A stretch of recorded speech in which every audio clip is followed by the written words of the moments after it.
Isang gabi ng malakas na ulan, may isang sugatang lalaki ang iniwang walang malay sa gilid ng kalsada.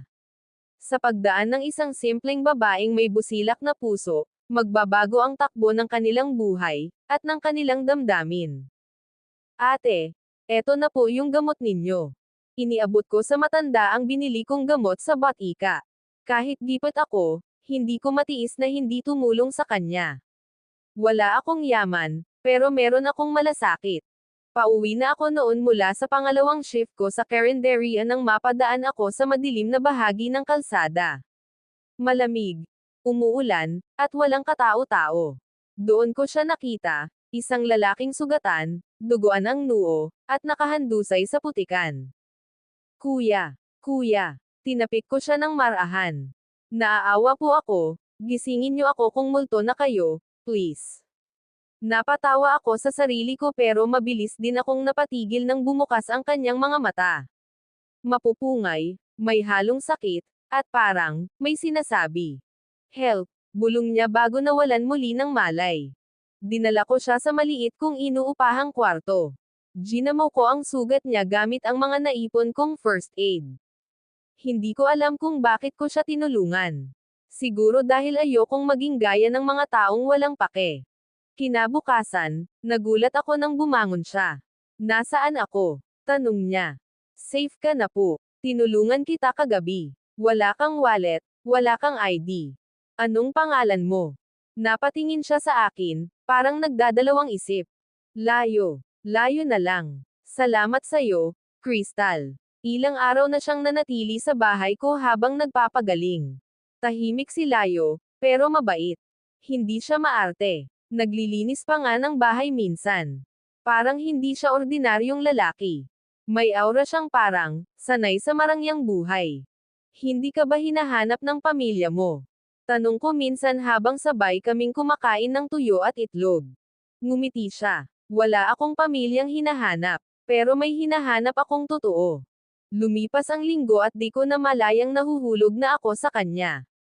Yung simpleng ngiti niya, yung tahimik niyang presensya, yung pag-aalaga niya kahit ako dapat ang nag-aalaga sa kanya.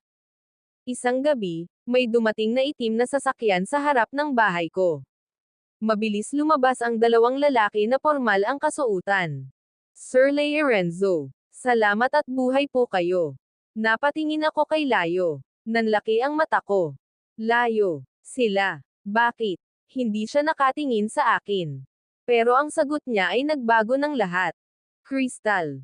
Hindi ako Layo lang. Ako si Lorenzo Villarreal, CEO ng Villarreal Group of Companies. Pakiramdam ko niloko ako. Pinakain ko siya ng tuyo, hinayaan kong matulog sa kutsan kong manipis, ni hindi ko siya tinanong ng malalim dahil ayokong manggaling sa duda ang malasakit ko.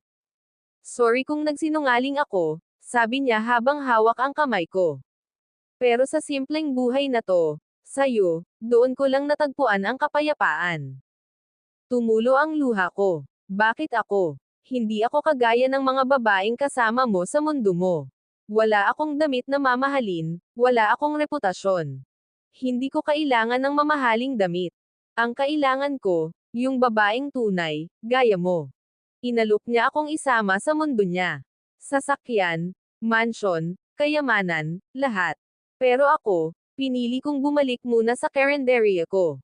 Hindi dahil sa pride, kundi dahil gusto kong piliin siya, hindi ang dala niyang yaman. Isang buwan ang lumipas. Bumalik siya. Sa karinderya. Suot ang simpleng t-shirt at maong. Kung ayaw mong sumama sa mundo ko, ako na lang ang sasama sa mundo mo. Ngayon, magkasama kaming nagtatayo ng feeding program para sa mga batang lansangan. Siya ang may pondo, ako ang may puso. Ang sugatang lalaking tinulungan ko noon, siya pala ang lalaking magpapatibok ng puso kung matagal nang walang inaasahan. Moral ng kwento. Ang kabutihan ng loob ay hindi naghahanap ng kapalit.